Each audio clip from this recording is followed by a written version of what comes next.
Since a young age, like most Egyptian parents, my mom really instilled in me that I was going to be a doctor when I grow up. What I found was that electrophysiology, which is a field that deals with EKGs a lot, and EKGs are really just the tip of the iceberg for an electrophysiologist, I just found that really appealed to me. So then I began my foray into cardiology and ultimately cardiac electrophysiology. And usually I'll just say, like, I'm the heart rhythm specialist.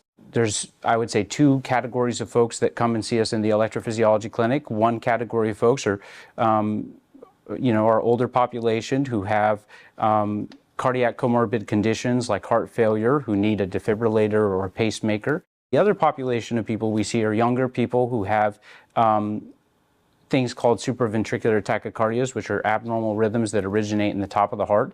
And those often happen in people with structurally normal hearts when they're pretty young, starting in their 20s or late teens. We sort of figure out what it is that you need. We'll talk about whatever procedure you're going to end up, needing, or if there are medication options that we could explore instead. Teamwork is really the foundation of everything that we do as cardiologists and cardiac electrophysiologists. We need to have close communication with the referring general cardiologist so that we can make sure that we're on the same page with the treatment plan that we're offering the patient. And, I think the patient themselves are a part of the team, right?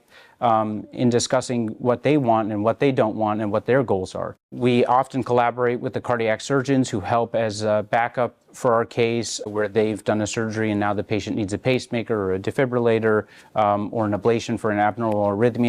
So we're more or less in constant contact with each other. We have options of pacemakers that are the size of my pinky that we can implant directly through the groin and directly into the heart so that there's no visible sign externally that a person has a pacemaker. The most rewarding aspect of my job is that talking to the parents of those patients after the procedure and letting them know that everything went well. I have 2 children. My daughter is just over 2 now, but she makes me feel like a rock star when I go home, and one of the best things to do in my free time is just to play with them.